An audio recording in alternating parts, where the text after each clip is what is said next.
Unofficial. I think we can hold the approval of the minutes until Right, we'll just carry that over. the next meeting. Well, we just wanted to touch base with everybody, and we can accomplish an update on what we've been doing and the city council presentation kind of in one swoop. Sharon has, in her most helpful way, put together a little PowerPoint for us to kind of get some feedback on and see if there are things that you'd like us to expound on or to, drop off, those kind of things. And then we also just wanted to check in with you guys on Library Hall. We're available for tours anytime. You'll, of course, be invited to the ribbon cutting. That will be spaced outdoors and then tours inside. And we're kind of developing the program, but that is next month, October 20th. So just kind of offer those opportunities. I'll try and keep an eye on the thing and see if anybody else is coming into the room. But are there any things that you guys would like us to talk about prior to presenting any of that information? No, I don't think so. Not on my part. Okay. The library opened for full hours this previous Tuesday, so right after Labor Day. So we're back to 9 to 9, and the first hour of the day is for at-risk individuals. So we're trying to advertise more to the general public that we're open at 10, and then the CERC staff has a big sign that they put out, and then they don't turn on the open sign. They just kind of go out, and most people who've been coming are familiar with it, but we do ask people who aren't high risk to come back, and they've been pretty good about it. So that part has been going well. We aren't changing anything significantly. We're going to do away with the appointment system and try to just beef up the advertising to let people know that masks are still required, that some services are limited, and then we have that hour set aside. But we've tried to, keep people focused on a 45-minute visit. We're going to go to an hour. We're not quite ready to go back to studying and lounge. We talked about it extensively in librarians meeting today. With the two universities back in session, it's our understanding that their libraries and other spaces are pretty packed. So we know that we would get a lot of overflow, and the staff is not at a comfortable place where we can have somebody with us for 4, 5, 6 hours, let alone all day. So that is still going to be limited. We have received some CARES funding, which allows us to do some modifications. The facilities team is doing some, and then we're doing some. On our side, we got some things like stanchions to help us, direct traffic, say in the hall in the future. We got funding for digital signage, better monitors and digital signage programs so that we can update the signage rather than just keep, updating the same signs and things like that. We are putting little step stools in the restrooms to help children wash their hands. We've bought a lot of plexiglass. Our plexiglass is for the most part removable. We're hoping that this is not in the future of library service in a year or more. We hope to be able to take that down and not kind of have that bank teller model, which is just not the way we feel like it looks and feels for the best library service. We've got other small things to help staff see what the patrons are seeing from the other side of the desk, the screen, so that they don't have to come out and go around to look at it side by side. We've gotten a lot of webcams and headsets for staff because not all of our computers had that, so that's been helpful. We're actually going to try and rebuild our fiction desk because it is kind of a space that doesn't have good delineation between public space and staff space, so we're going to do that.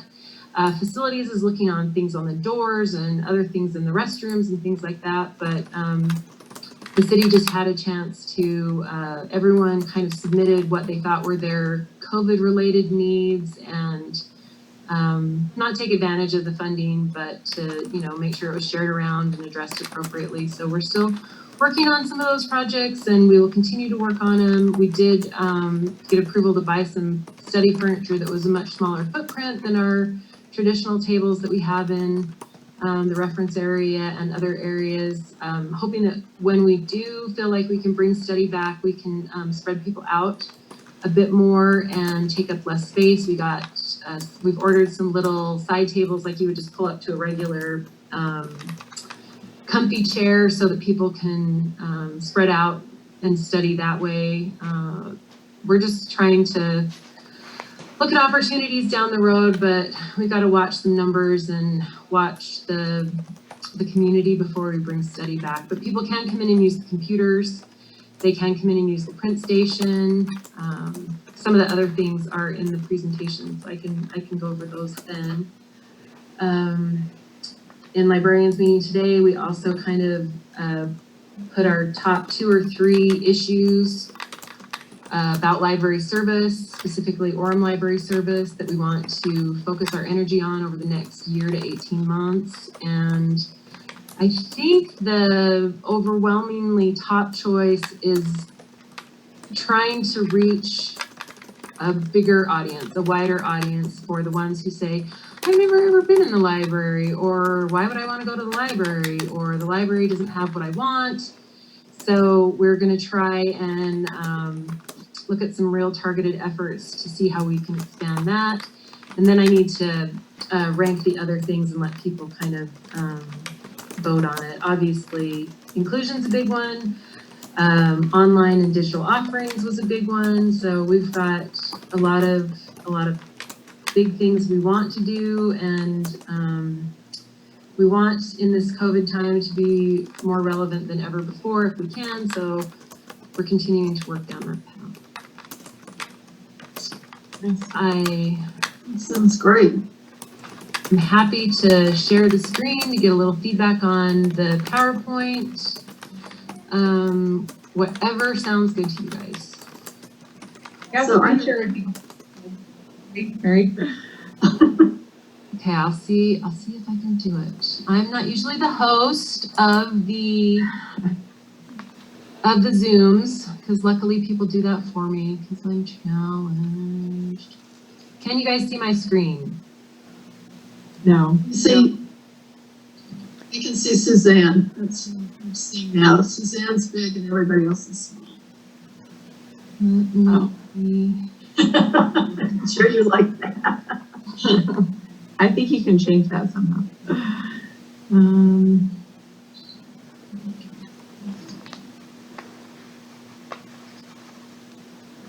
We practiced this before.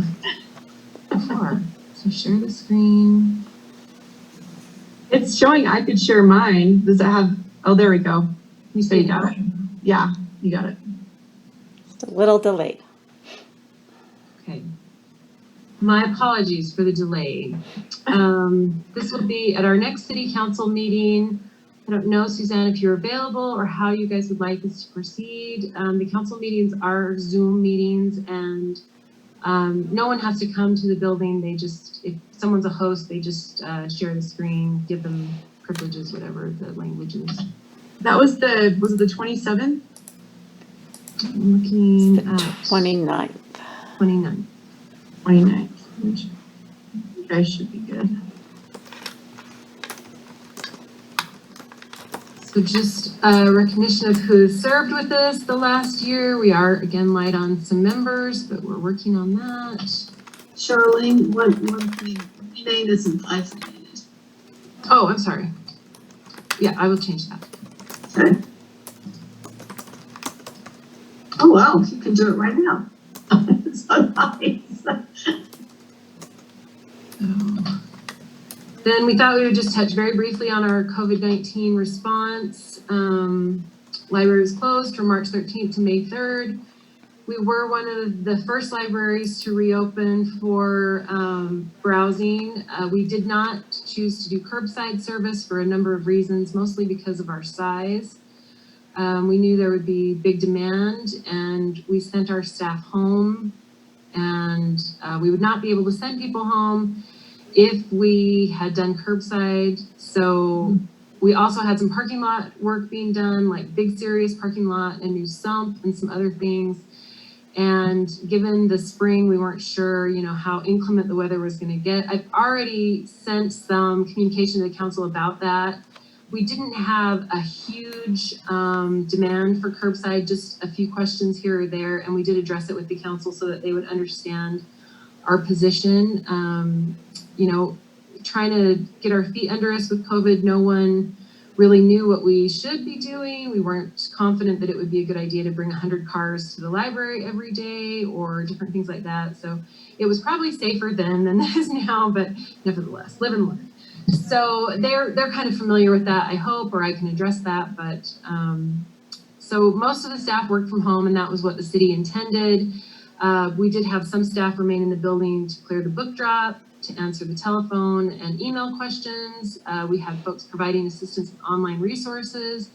We had people working on increasing access to online resources, both in databases and e-materials. They worked with vendors. Some vendors stepped up and offered things. Other things we would negotiate with them. And so they did all that they could to try and make things available from people's homes. We filmed virtual story times that were presented. We participated with the state of Utah in a cabin fever storytime program where libraries were featured throughout the weeks of the month, and they participated in that. We had to recreate the summer reading program as an online program, and our outreach staff just did an incredible job with that. And being closed during that time did give them an opportunity to focus on that, because we knew we still wanted to do summer reading, and they did a great job. We helped to make both 3D and sewn masks in our makerspace for city personnel. There was a time when we weren't sure if they were going to be able to get the required masks that they needed. So Eric from our makerspace printed a gazillion 3D masks that we now have available if needed, and just lots of different random things like that, because we were closed and we wanted to be helpful. So the people that came in here did a lot of those different kind of things. We updated some technology. We didn't have the chance to do all things in the building because a lot of other people were closed at the same time, but we did update our new gates right before we reopened, and that's helpful whenever we can do that kind of stuff to maximize our time off, or time closed is helpful.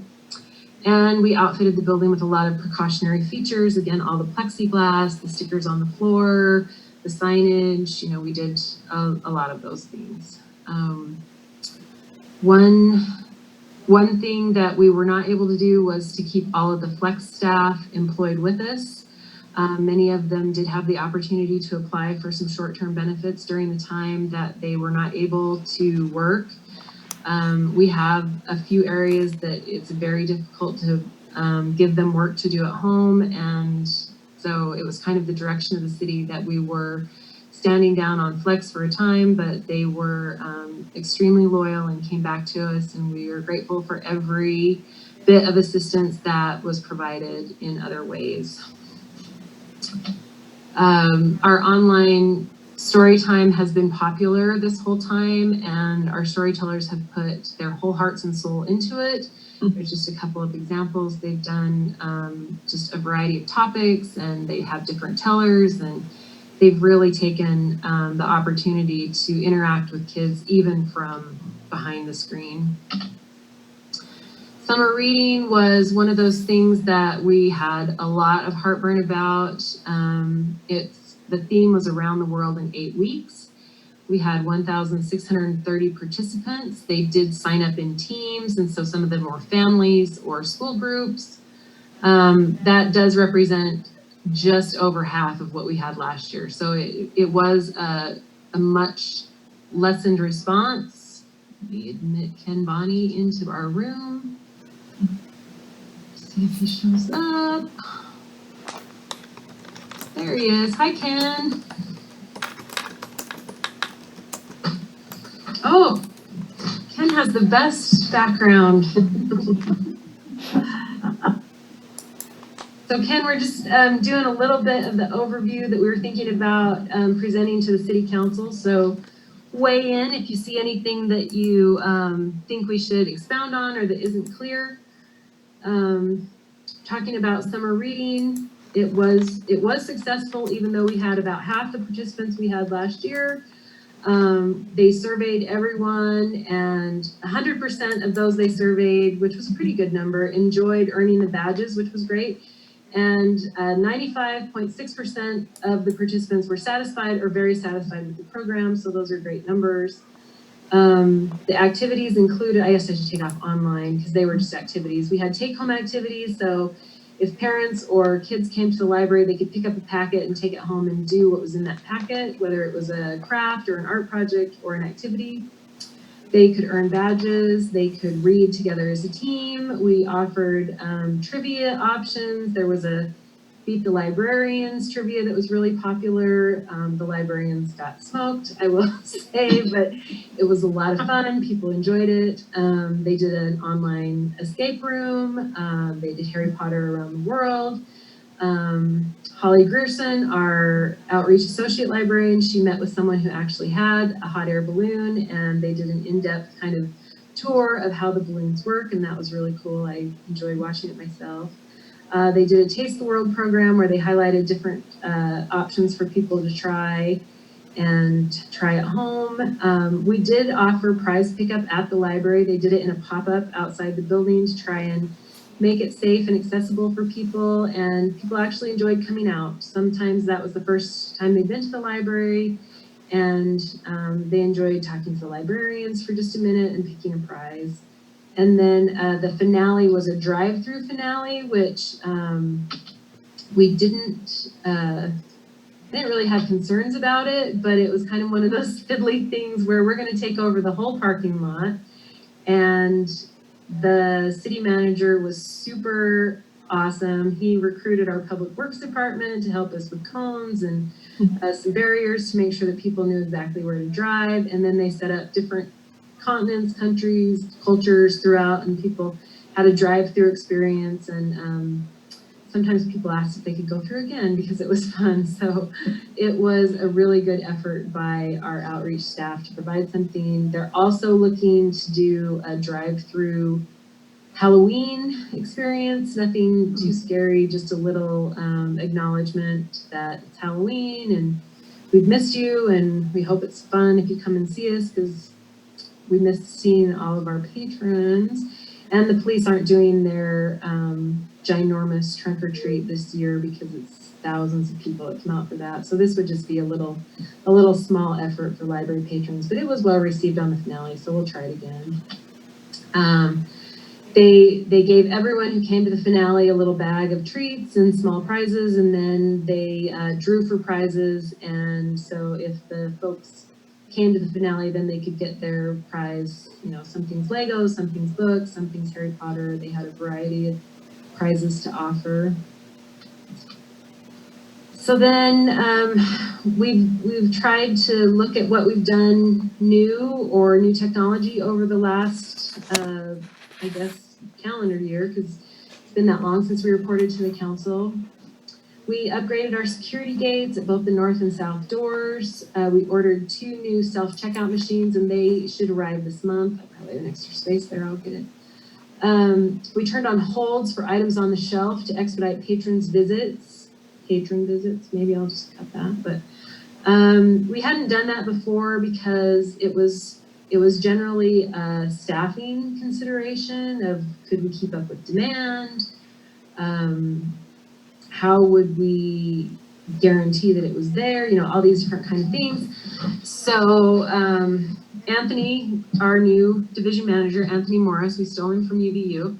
He was very keen to try it, and he supervises the supervisor of the pages. So the pages have been rock stars during this because they have taken on extra duties. They clean throughout the day, high touch surfaces. So the facility staff and the custodial staff, they clean overnight and into the early morning, and then our page staff helps us clean throughout the day.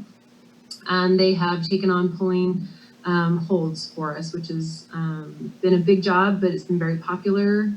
And then people who are not comfortable browsing, they may just come and grab their hold from the hold shelf, and that allows them to get what they need without spending too much time in the building if they're concerned about that. We had the at-risk hour. We've expanded online offerings. We issued remote library cards. Really during the closure, the staff was excellent about doing anything that they could do to help people access anything we had to give them. We want to help you access it. We kind of, we took off blocks if people had fines or anything like that to try and help them get what they needed at the time. We became an interlibrary loan lending library. The state library has been begging, encouraging, demanding us to do that for years and years. And we wanted to do it because it's not right. It doesn't feel right to be someone who borrows from other libraries for our patrons, but we never lend. So they worked on our lending policies. We probably won't lend media items or some of our more rare items, but everything is available for discussion on a case-by-case basis. But we did set some general ground rules. And then we've turned on the service in the OCLC, which is the service or kind of database that rules most things about library records. Sorry, Ken Bonnie that.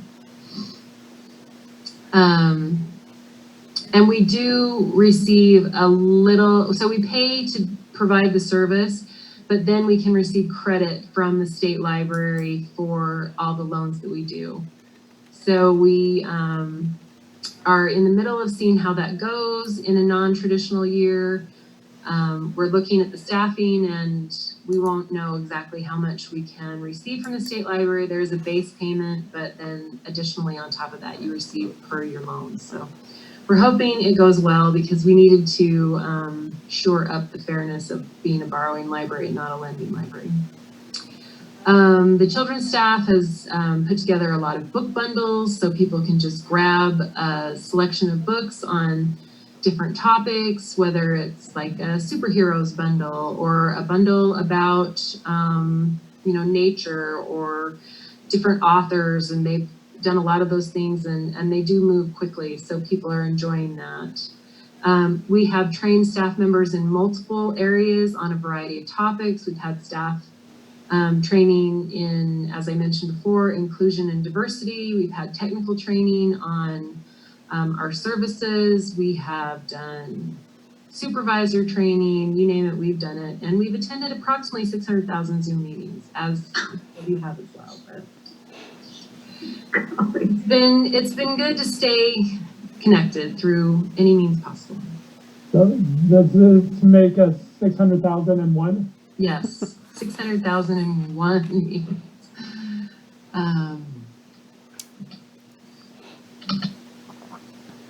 Did you see your extra, well, you have became and interlibrary loan?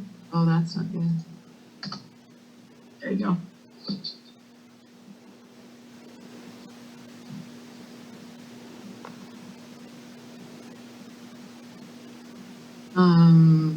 We had this, we might take that out, not sure.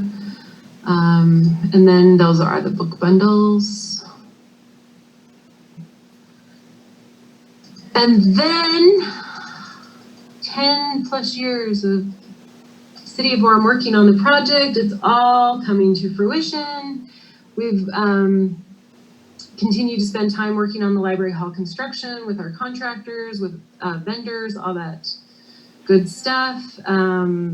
City staff members, including library employees, helped lay sod out on the front lawn. So we've had a lot of good opportunities to roll up our sleeves and get dirty with that project. We've done some tours for library people who hadn't ever had the chance to see it.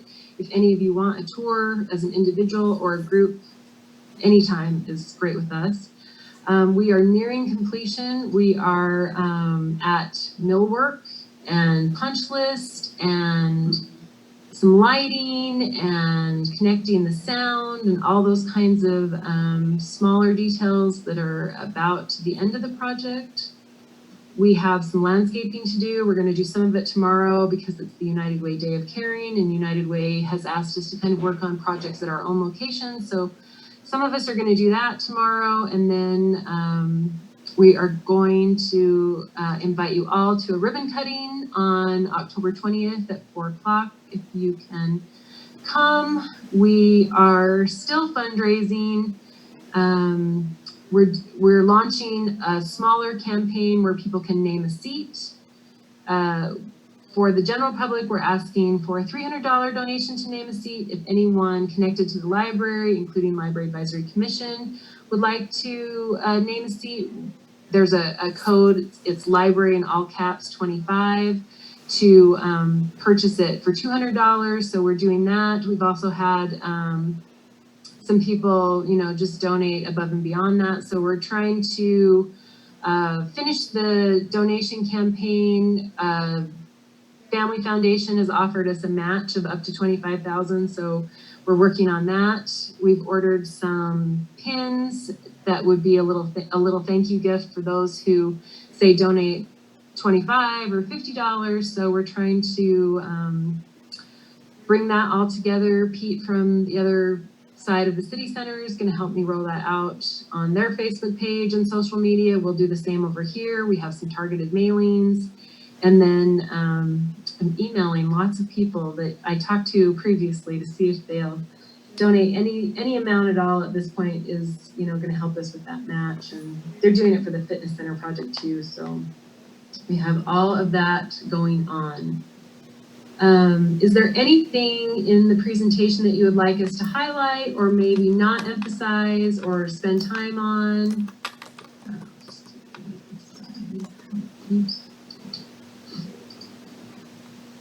We're happy to make changes, additions. Presentations are generally short, but we have been busy. We could be busier with patrons, but we hope so. Charlene Levy just said that I am absolutely overwhelmed. You've just done a magnificent job. Absolutely awful conditions. This is a once in a lifetime thing, we hope, and you have just performed beautifully. So my hat is off to you. Thank everyone. The staff has been amazing. So they've just wanted to serve the community throughout the whole process, and they've found ways to do it. And we hope that we can continue to add more services. We're open for our full hours now, so there's even more opportunity for people to come in and browse. And it's really been amazing to see the community come out. I get choked up when I see families come in with, little kids in masks, just trying to do what they can do, and it's been good. But we miss our numbers. We miss our people. So. Is it possible to put in the chat box just the link to where you can donate to have a seat? Oh, yes. Yes, I will do that. I think I gotta go to my email really quick. And I apologize, our internet has been going up and down all afternoon. Too many kids on it? I do. Cool. Yeah, it's a little sneak preview for what might happen if, what we're not hoping for, but if online school came back. Yeah. Ugh. Are there, at the last part where it's just pictures of the library hall, maybe whoever's presenting can get some notes of what to say as far as where we're at with construction, or I don't know that we need to add any written bullet points for it, just for the benefit of whoever's presenting those slides. Yes, for sure.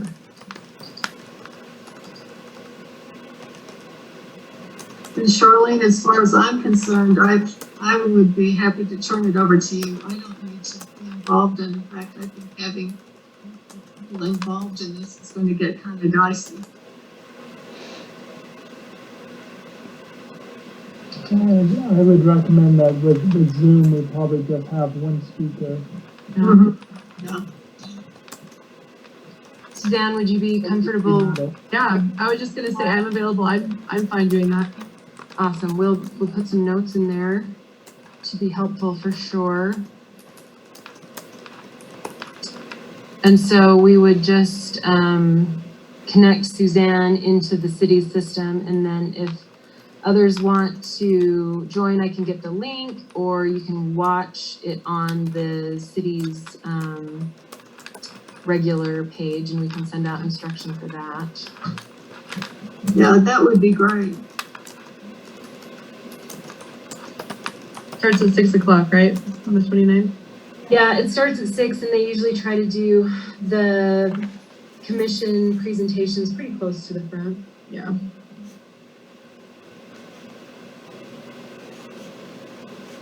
Okay. That works. And then if you guys know of any people in the community that you think would be helpful to us as we try to expand the commission, different ages, different backgrounds, different cultures, different languages, you know, we are open to all of that. And so if you have any names that we could reach out to about applying or anything like that, we have some good names to add. I think all city commissions are just trying to reflect at this time and see, you know, where can we be more aware of our community's full makeup and different things like that. But we do have some names that we can go forward with. But if there's anybody, especially you know, that would be connected to Spanish resources, we're always looking for feedback as to where we are. We know we don't have enough, and we know that our services aren't prominent enough for those who might be looking for them, or, you know, other things like that. So we're trying to focus more on that. We have a native speaker doing the collection development now, so that's helpful. And we know that not all Spanish speakers want materials in Spanish as well, so we want to be user-friendly for the whole library for all of the different members of our community. So it's something that we're working on for sure.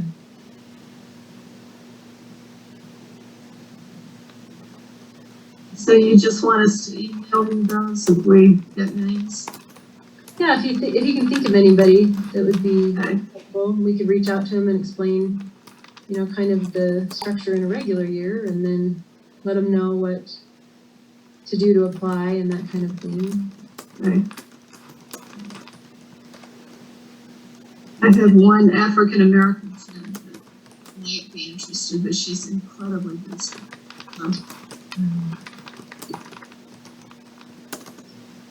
And they just need to be Orem residents, right? Yeah, that's how we lost Marcia. She moved to a new place in Vineyard, but she used to be my neighbor, and she moved. But a couple from my neighborhood have moved over there, so I guess it's the new thing. It's the 55 plus area. Mm-hmm. Are there any other things that you've heard of or that you'd like us to take a look at, to work on?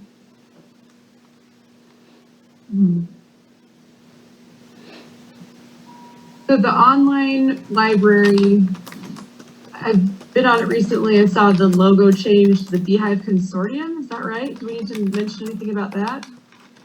It's just a name change, really. Not all? It didn't change much. The biggest challenge that we're having with online digital resources is that the state library has been putting in probably $700,000 of resources into that system for the last many years, and they would like to do something different with their money, which is understandable. They would like to do something a little more innovative or a little more responsive in different areas, and so the bulk of the money is gone from the program. So they have worked with all of the cities that belong to the consortium and given us a share to participate in, and our share is less than we would normally spend on e-resources. So we'll spend our share and then we'll spend more.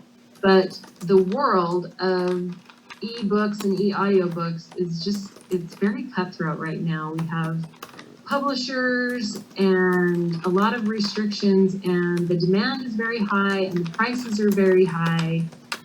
This is an issue that we talk about all the time in our collection development meetings and as staff, is how on earth are we going to even come close to providing the service that our patrons want. And it's unlikely that we're going to be able to do that. The state is buying, unlimited access titles. And we have been instructed by the state to buy metered access titles so that our patrons will have the first grab at it, but we never can buy things that are ours in perpetuity anymore because of the kind of the housekeeping and the fairness of the state money versus the individual money. So it's a really charged environment, and the hold lists are very long, and they will continue to be long. We're going to try to, let people know what we can do for them in print, which is not always the same, but we're working on establishing what we can do, but it's not going to be everything we want to do, for sure. And it's hard. We appreciate having the resource. The state pays the platform fee, and they're going to add in some other databases and some magazines and things like that to try and share around for everyone's use. But it's not going to be as robust as it has been in the past. Even the small libraries are now participating. They have a share to use, but it's not a good solution yet. We used to have two vendors, RB Digital and Overdrive. Now they're merging into one. Overdrive purchased RB Digital, so our titles will migrate over October 12th, I believe, and there'll just be that one source. So it's a big challenging issue because we would love to spend in that area, but we have to do it wisely, and we have to, in some cases, recognize that even if we put in a large chunk of money, it wouldn't accomplish all of the goals that we have for getting items into the hands of patrons. So we're still going to work on that issue. I imagine the state consortium will work on that issue for a long time. We're particularly, I guess, unhappy that this is the year where digital resources are king. So I don't know exactly what else the state is looking at this year, but this was the year to make the most impact with that money. And they want to help rural libraries, they want to help small libraries, they want to do different kinds of programs, and they ultimately want the legislature to recognize all of this investment and maybe increase availability. So the long run game plan is good. It's a vacancy now, and people have really loved that service. So we're scrambling in that area. Not sure exactly how we're gonna survive it, because we know people are not pleased. This is a national problem, though, not just a local problem. Yeah, they've had some big library systems. The state library, they boycotted some of the publishers that were really controlling the puppet strings, but I don't know, with the Audibles of the world, and it does try and steer people in that direction, which is a fine option, but libraries offer things that people don't necessarily pay for, or have to pay for, or want to pay for, or can pay for, so it's not perfect, not by a long shot. Yeah, I know that the entire state of Hawaii was boycotting as well because of the situation. They're under lockdown again the governor announced they're going on their third week of a 4-week lockdown, so everything's closed down there again. Can you and your family not just get locked down while you're there sometime, Ken?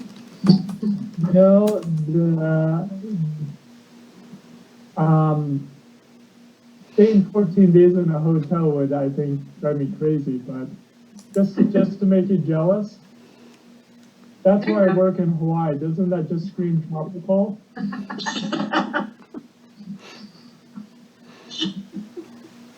Yeah, there's a McDonald's across the street, and the only thing that makes it different is they put Spam on their burgers, so. Yeah.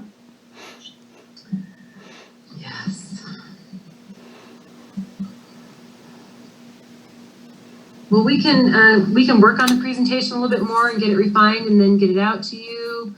Definitely get some notes in it for Suzanne. Anything else that we can focus on or help anybody with? I don't think so. Yeah, and I think you've just done marvelously, absolutely marvelously. Thank you so much. And if you're interested in a tour anytime, or you can come to the ribbon cutting, we'll be offering tours there.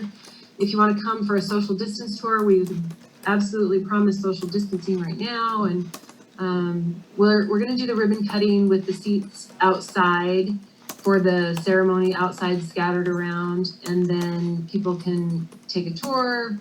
There's optional, you know, you can go into the building and have the refreshments or take them away. So we're trying to be sensitive to the folks that are coming. We have some, you know, donors that have been pretty much sequestered at home because they're trying to stay safe, and so we want to offer hopefully a good, safe environment, and we'll all be masked and keep as much in the open air as we can, even though we're opening big, nice new venue. It's an interesting year to be opening a venue, but we'll appreciate having more space when we can start to do in-person programming. The space will be very valuable, so it's going to be heavily used. We just know them. Well, you could still do smaller things with distance people in there. I mean, you can do that, and it does allow smaller things with distance. Yeah, and it will really help us move programming out of the stacks. So this will be available for library reference service and browsing and all of that kind of stuff without bagpipe music. I'm sure you'll miss it. Bagpipes and opera are the two that the children's staff will miss the least. But Are you familiar with the event guidelines that the state has put out for like the COVID guidelines? we've gone through some of them. Our emergency manager has continually updated us on a lot of different things. We haven't been allowing like events out at the outdoor stage that we aren't managing. The protests that are happening out there are just happening. We aren't involved in it, and they just are coming whether they can or not. But we've submitted plans to the county for different things that we've gotten approval. But yeah, we'll try and make sure we're on top of that. You already know that resource with the Utah Leads Together. Mm-hmm. That's what we've been going off of, and we've been holding events since June. They haven't been big, but we did have our first conference a few weeks ago. Had 200 people, so it's good. Nice to have people in the building. Hopefully they'll be able to have the same, move them in. Yeah, we talked today about what things we could, start to offer, and creative offerings. If we have to film things early and still present them virtually, we'll do that. And use ticketing systems, not for payment, but just to make sure that people know that there's a assigned seat where they have to spread out, and skipping rows or skipping seats to get households separated from each other. But I think for the most part, people do want some events. We saw that at the summer concert series out at the stage, which the library helps the Arts Council manage, and people were pretty good. I mean, it was an outdoor environment, and some mass, some not, but indoors it'll be more appropriate for mass for quite a while. Yeah.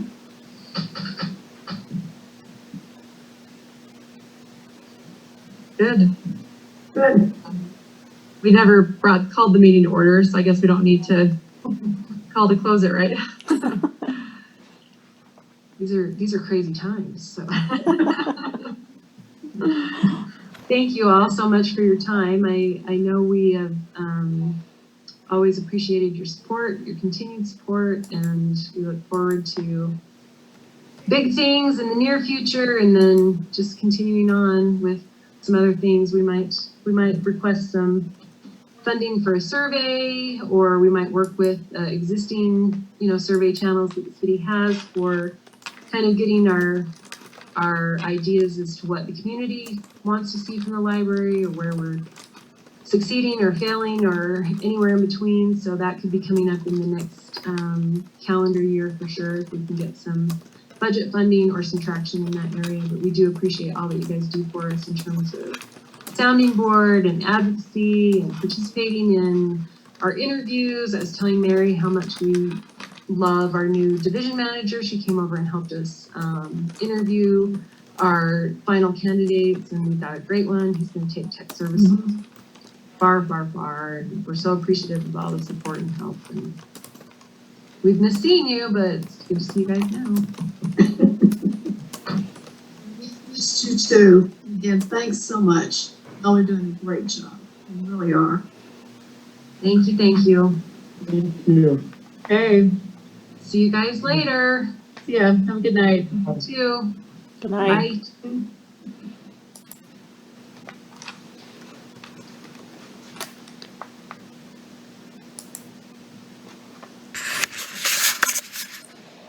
How do I save the recording? Oh, he didn't show you that part?